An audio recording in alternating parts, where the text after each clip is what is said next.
what's going to happen with the super committee. And as you know, we've been here several times to say, goodness, the spending, it just keeps going up and up and up and up and up.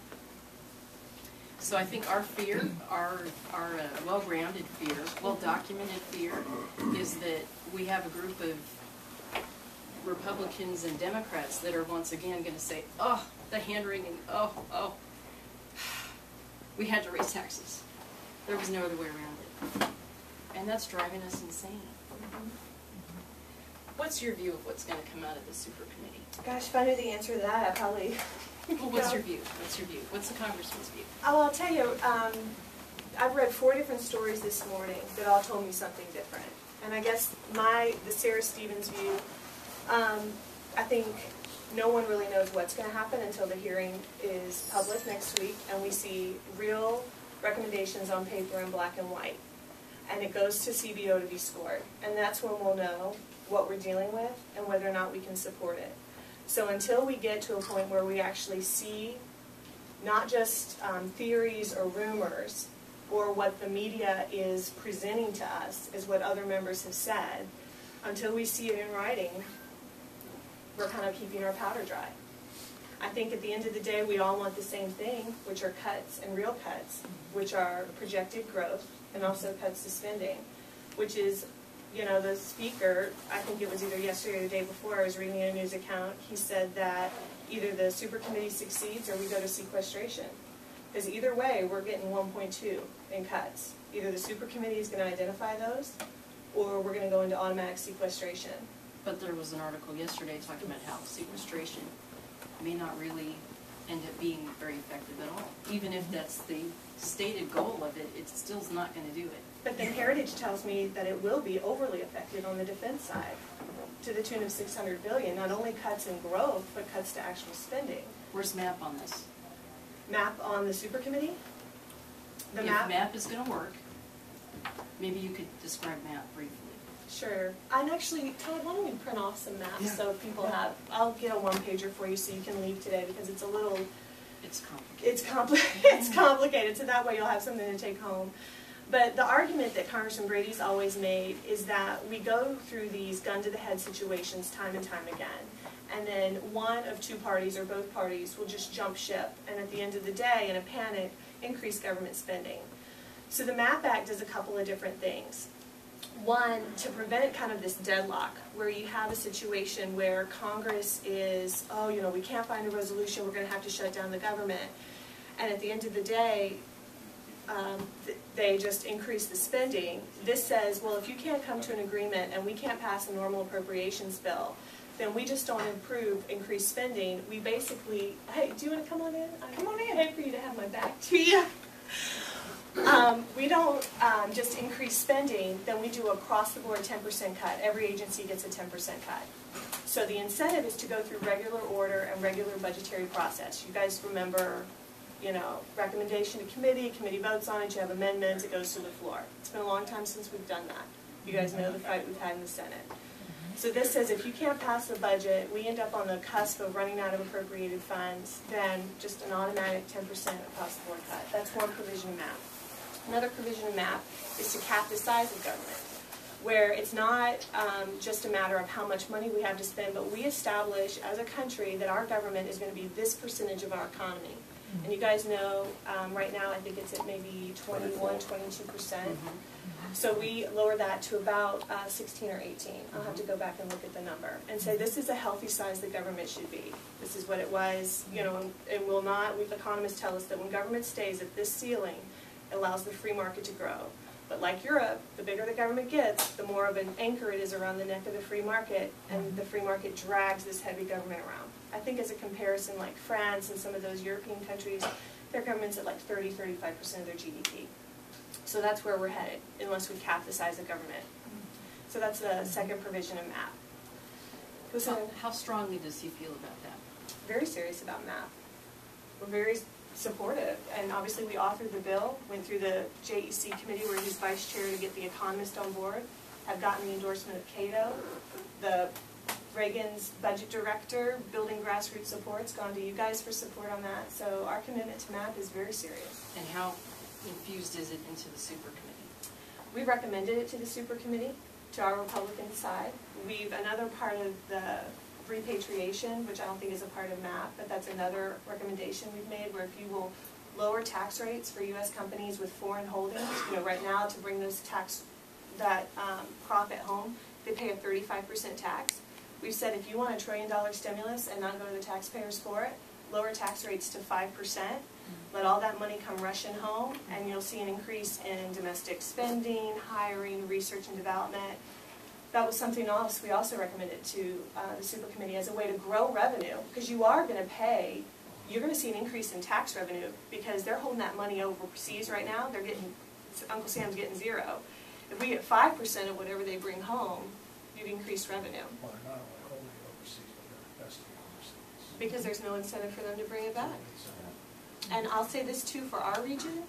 Houston is second only to New York City in the number of Fortune 500 companies that are headquartered here. So we have, our region especially has a number of companies with very large international holdings, and that can be a huge boon. So, how about money leaving the community, like from, say, 1/3 of Mexico's economy is money that's taken from our economy and sent over to support their economy?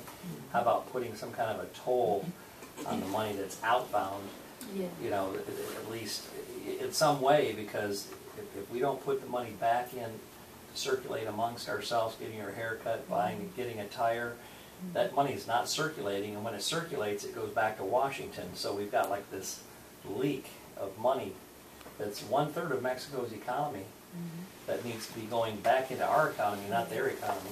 I'd say 2 thoughts. One is, it'd be great, that's a border security issue as much as that's a money issue for the circulation of that funds.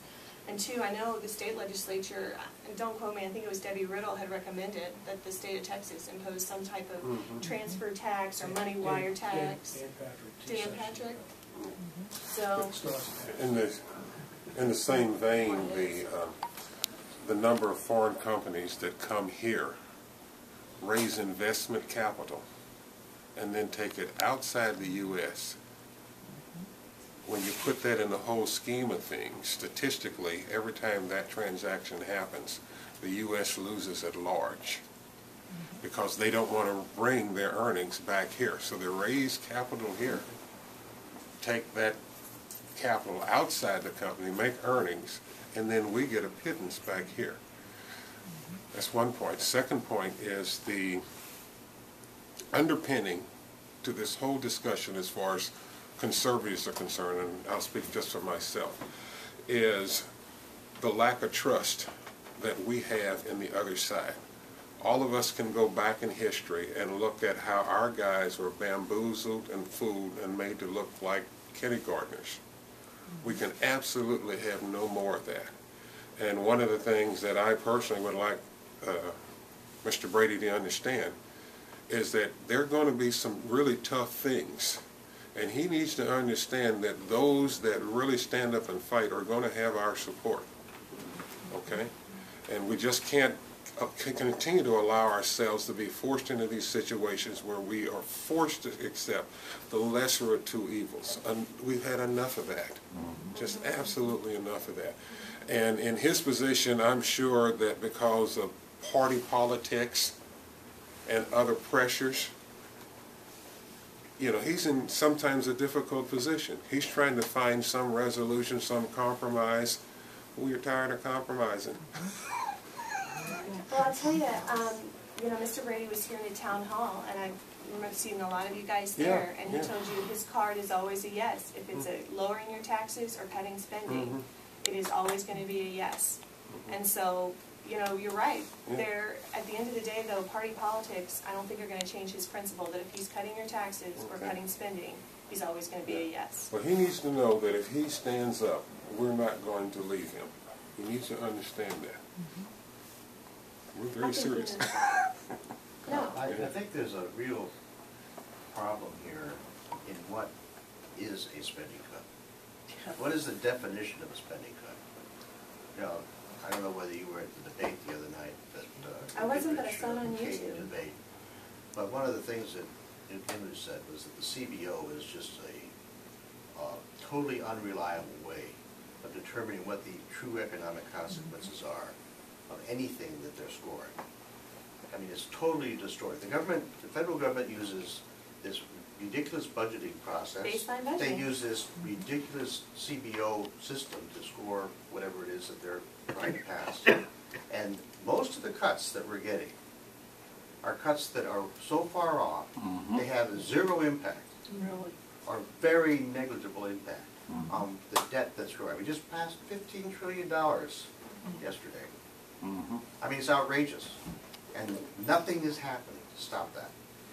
The cuts that are on here probably don't even add up in real dollars today to offset even a quarter of the automatic increases that you get under the ridiculous budgeting process. And I don't, I really think that Congressman Brady has to do more to differentiate himself from the PAC, because the Republican Party leadership is really not addressing this. Absolutely. They're playing the game, the Washington game, where they're giving us all of these spending cuts. They're working hard. At the end of the day, I'm looking at that $15 trillion chart, and I want to see that stop and go the other way. And we aren't seeing anything happen in the direction to make that happen. Two thoughts, Mr. Baumann. Including what's going on in the super committee. Two thoughts. One is, you're absolutely right on baseline budgeting. There's an assumption of growth. I will say, though, with the CRs and the budget battles that we faced, we did drop baseline. And it was negligible. It was, I think, 2 or 3%. It was not at all where we want to see it go.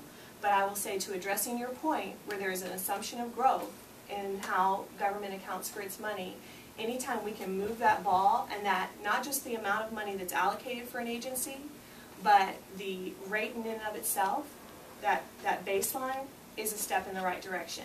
Is it a large enough step? No. Is it a step? Yes. 2 or 3% is not much of a victory. But at the same time, considering the odds that I have on the field of 2 men against 1, and that I control the House, and I've got Harry Reid in the Senate and the White House in the President's hands, 2% drop in baseline is not nothing. So I'll just say that. Is it enough? No. Is it not nothing? No. And on changing the way Congress scores its bills, yeah, absolutely. We can work to address CBO. But that is an institutional change. Well, they're all institutional changes. Absolutely. And what has happened is that the progressives have put in all these systems, and the Republicans have gone along with them. And so we're basically playing the game on their playing field. And the game is stacked against us. And even, what you're basically saying is we're well-intentioned, but, I'm we not have to saying pick we're around the edges. well-intentioned. I'm saying we actually delivered reductions in baseline, which was your contention that baseline grows, and that's an assumption of growth, and I'm not disputing that. The cuts don't offset the growth of the baseline in terms of the spending in 2011, 2012. And this is the problem. I'm not interested in how many trillions of dollars we're spending 10 years from now. I'm interested in stopping that $15 trillion growth. And we're not addressing that. Let's stop the clock. And I understand Congressman Brady's just one of the congressmen up there. I understand there's a limited amount that he can do. But somebody has to be a voice crying for these fundamental changes. One of the things that was interesting about the Kane-Gingrich debate was both men understood that the problems that we have in entitlement are structural problems. Yes. It's the structure of the system that's wrong. And it's the structure of the budgeting system and the scoring system in Washington that's wrong. And we're not going to ever fix it by playing on this playing field around the this game that we're playing, where we're pushing around the edges, making all these cuts that are scored, and most of them are in the out years. And these congressmen don't have any impact on those out years. They can't commit to it. So it's a game. It's a fraud. It really is.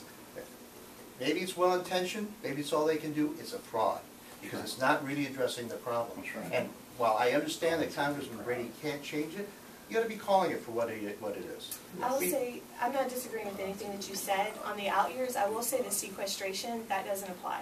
Because those $500 billion worth of cuts in defense have to happen by 2013.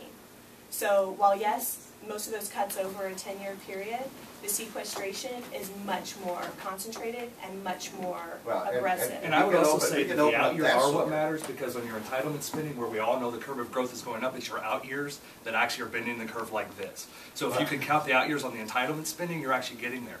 Nobody's denying the structural reforms are the problem. That's what Ryan, that's what everybody's always said.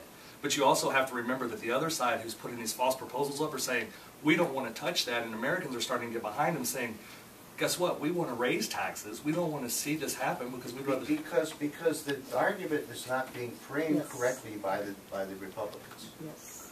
Our argument, And we're sitting there allowing them to beat this dead horse about the wealthy not paying their way. Oh, yeah. And nobody is making an effective structural argument that confronts that and says, no, that's not the problem. And it's not, if they were, it would be resonating with the American people, because the common sense of what's there now is non-existent. American people want common sense. And our system of budgeting, the system of the scoring, all of this is nonsensical. It makes absolutely no sense at all.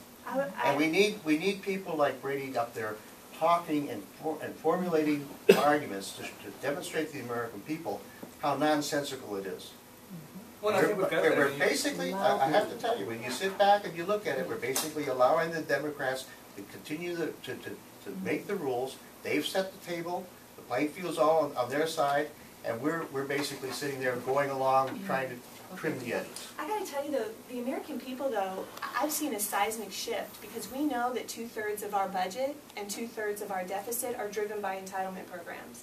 And I would say that in the last 12 months especially, we've seen an awakening that the American people know that Medicare and Social Security are unsustainable. So while the Medicare commercials worked during the Paul Ryan debate of grandma getting pushed off the cliff by the wheelchair, I don't know how you guys feel and what your friends and neighbors say, but in our town halls, people are accepting the fact that we have to address entitlement programs. Now the Democrats are in denial, and every time we go to them with a solution, because you're right, no amount of cuts is going to fix what 2/3 of our budget is being driven by, which is a demographics issue, as well as an institutional issue and how those programs are framed. This is one of the reasons for my comments. I was trying to encourage more risk, encourage Mr. Brady to walk further out on the limb. Yes. Because between the establishment part of the Republican Party and between the Democrats and between us, so he's got three forces to deal with. We want him to know that the further out on that limb he goes, the more of our support he has. I appreciate that. Yeah. I will tell you, we were 100% behind Ryan reform on Medicare. We were with President Bush when he recommended the Social Security reforms with letting younger generations opt out or having an actual asset. Yeah. I'll tell you, we were one of 96 members of Congress to roll back spending to 2008 levels when our Congress and our government was plenty big. So which that would be huge, I mean, just to take spending back to 2008, but one of 96. So we're not afraid to walk out on that limb.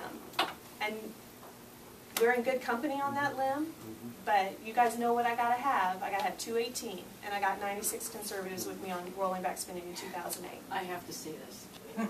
If he believes in MAP, if MAP is the way to keep government from jumping the guardrails, how about he not vote for whatever comes out of it unless MAP is part of it? That's right. I'll pass that on, Julie. I'll see where we're at. We can get behind that. But if it's not in there, and he believes in his heart of hearts, and Doug is over here telling us, MAP is what we gotta have, we work so hard in this, it's so easy to jump the guardrails, it's happened time and time again, how could he possibly vote for whatever comes out of the super committee, unless that's part of the package?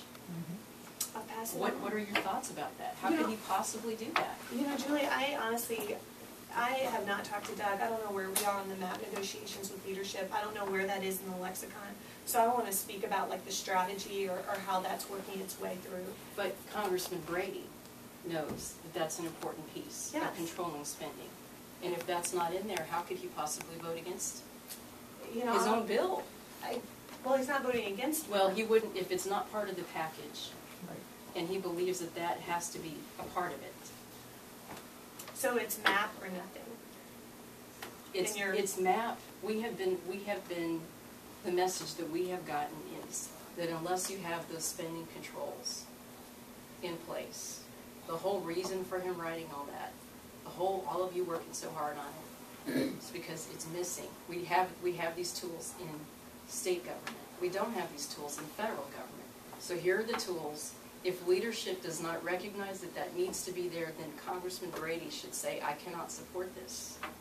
I'll pass that on. And the other thing too I should have mentioned too is that MAP, I mentioned the first two, but the third one was line item veto for any president.